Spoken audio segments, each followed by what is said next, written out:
Hello everyone, and welcome to a new video. This is going to be a break from the comics. I'm going to be showing vinyl instead.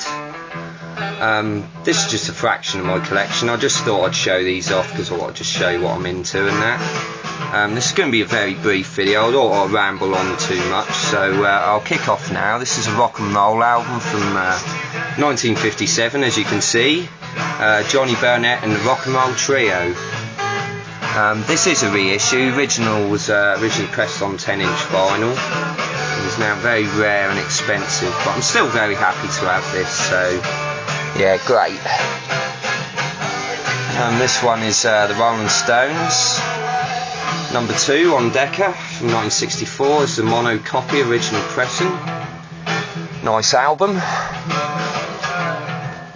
We have a 10-inch EP actually. This consists of 2 singles. The Manish Boys on one side and Davy Jones in the lower third on side 2. And as you can see, second from the left, I'll zoom in, is a young David Bowie. It's actually called Davy Jones in the 60s.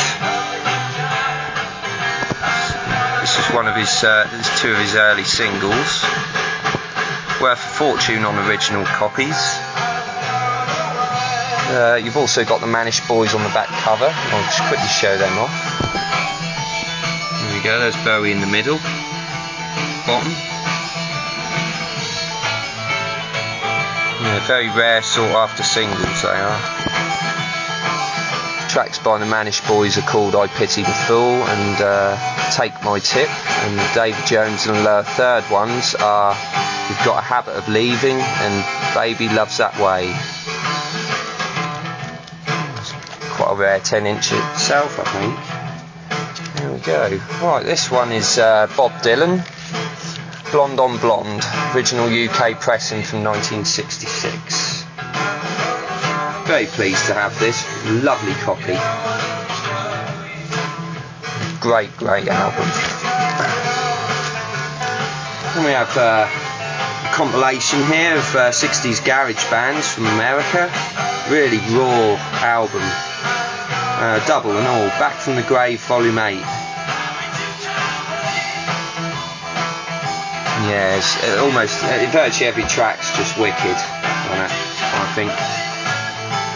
You've got information in the gatefold, but then you've got all the track titles on the back. You've got some really obscure bands like Painted Shit, the Pulsating Heartbeats, the Suedos, the Group, which weren't very much thought gone into that name, but good track, great track. Yeah, I like that album a lot.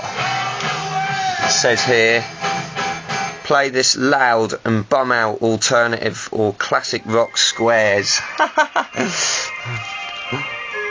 I don't know, some people would debate with that, I think, but I think it's funny.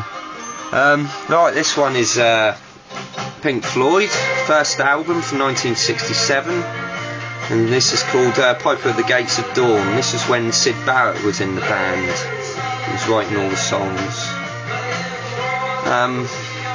This is actually a reissue. This is a mono copy of the reissue of the mono copy.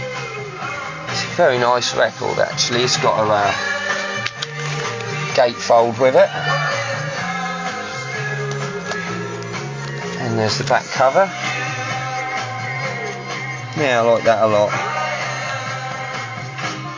Yeah, I know this album very well.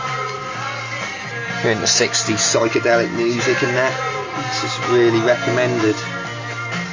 So yeah, and we have another album in that sort of vein. This is Love. This is called Da Capo, 1967. Arthur Lee and Love. And just like to state, this place where they had this photo taken, was part of a place where what Bela Lugosi owned, which was quite interesting to know. I found that a bit of information about that in the liner notes in the Forever Changes CD, I think it was, if I'm right, or it was the Love's first album CD liner notes, and that mentions about that. But yeah, this is a really good album. It consists of 6 songs on the first side and then a side-long track on side 2, which goes on for 18 minutes 57. Basically just a jam. That's what I'd picked anyway. Yeah, I really like this album. Not my favourite one, it was the one afterwards, Forever Changes. Great album. There we go, this is another compilation. This is an original 60s one actually, from America. This is called Freak Out USA. Quite an obscure album. It's got groups like the Mugwumps, International Theatre Foundation, the Glass Family and the Aftermath. And it's got tracks like Poisons in My Body, Yellow Pill, I Like the Way You Freak Out, and it's got a cover of Psychotic Reaction on it, which was originally by a group called Camp 5, American garage stroke psych band. But yeah, that's really good. It's on a label called Sidewalk. This one's UK pressing of American album called The Animated Egg from 1967 originally. This is a 1969 pressing.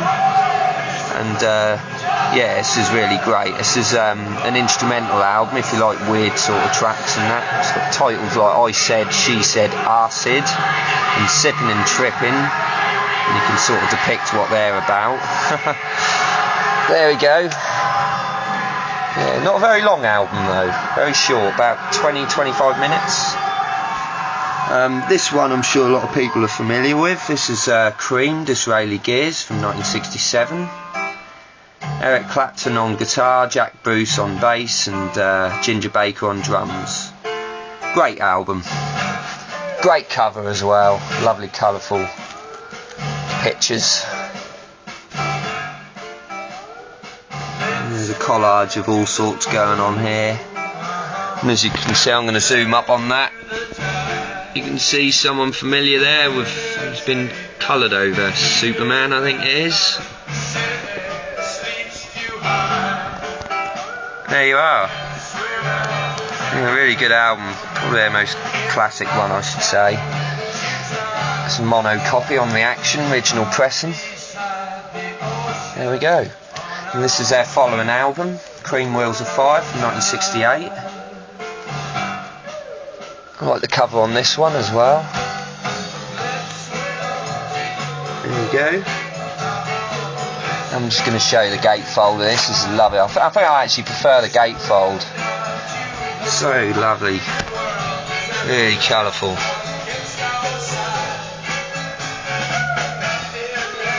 Yeah, I like that a lot.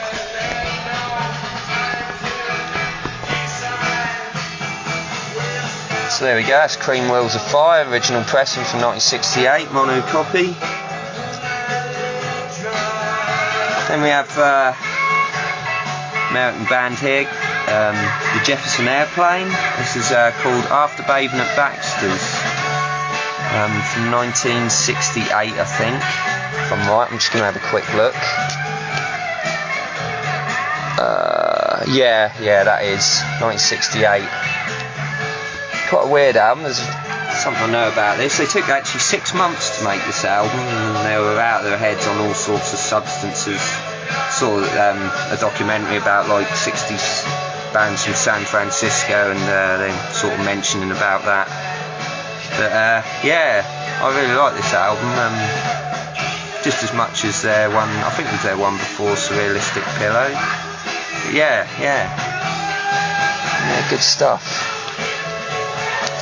It's an original pressing as well, Black RCA Victor label. This is, sure some of you comic collectors are familiar with this one.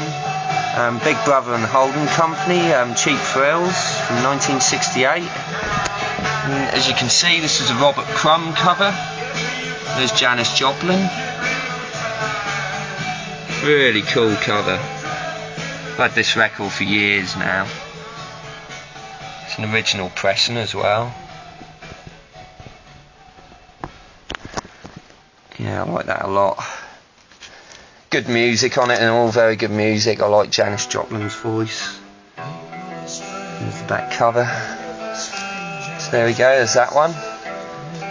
Right, this is a German album now, Krautrock album, from 1971. This is by a group called Nectar. They're actually from the UK, but based themselves in Germany. This is called Journey to the Centre of the Eye. I might as well show you this one. There's the back cover. And then I'll show you the gatefold as well. This is on a German label called Bacillus. I don't know if a lot of you people have heard Krautrock and that one. But this is mainly consists of, like, you know, like the period of 1968 to 1976. It's very experimental stuff. I don't think you can really see it too well, but it's the band on the back. It's like they're having a tea or something.